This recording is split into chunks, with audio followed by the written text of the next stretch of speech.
Another very interesting area is the Chinese traditional companies are actually very weak incumbents that are really pushover for startups. There's no competition for startups. So take as an advantage in the US, Disney, Marvel.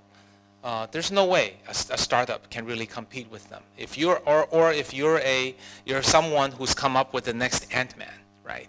And you want to go publish that on your own, you've got no choice because these traditional brands are so big, you got to go basically beg them and let them give you the terms to let them publish your Ant-Man through their traditional network and brand. But there is no Disney or Marvel in China. So in fact, in China, we invested in a company called Youyaoqi. I see we have some fans in the audience. And then there's, A-Zhan, B-Zhan, and a lot of, which we almost invested in. There's Baozhou Manhua, which we invested in.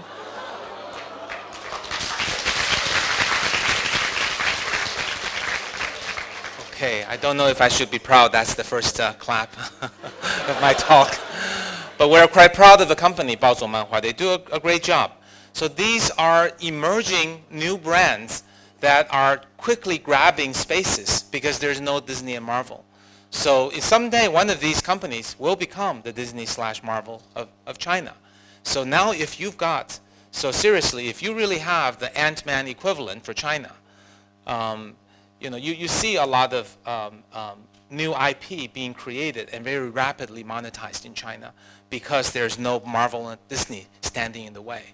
So if you're actually a great comic writer, you could test your idea by using, let's say, Youyaoqi, see if people like it by just drawing some comics. People like it, you create your IP, then you find partners who will build an online game, a movie, and TV series, animated series, and you make all your money in 3 years. There's no Marvel Entertainment standing in the way. So imagine, as another example, if you wrote the Harry Potter equivalent, right? It took decades before that got published and then became a movie. Now it could just take months before you figure out it's worth money. You're basically using the internet as a way to test if your clever creations are good enough. If they are, then you can iterate and license your IP for movies and online games. For example, one of our investments was we found this amazing husband and wife team on the Youyaoqi platform. They created many great content, such as 大师兄.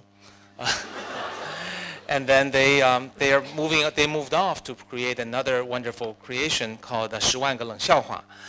So we said, can we fund you? And they said, what? We're just a content studio. We said, no. You want to streamline your process, and then get it out in the online comics, in the movies, and so on, and we can help you. And they let us invest in them, and sure enough, each of their creations became much more monetizable. Every new creation became monetizable in 1, 2, or 3 years, not 15 or 10 years. So that's all thanks to not having some giant who is there standing in the way. Other big names, Random House, Home Depot, are some other examples in the US that are really big, Costco. It's really hard for you to displace them because they're traditional companies that are somewhat internet savvy. But in China, almost all the traditional companies are very weak. In some spaces, there's no big brand. Like in the barber shop space we mentioned earlier. In the US, there's Supercuts, right? Maybe not the most amazing company, but somewhat of a brand. But in China, there's no Supercut standing in the way. So if you're an internet entrepreneur, the incumbents are quite weak. If you're into auto services in the US, there's Jiffy Lube. In China, there's nothing like it. So the fact that there's lack of traditional brands, or if there are any traditional brands, some of them are trying to take massive profit and not delivering to the end user a transparent model. So here you can use the internet to disintermediate them. So here are some examples in the real estate network, in many other areas where that's creating unique opportunities.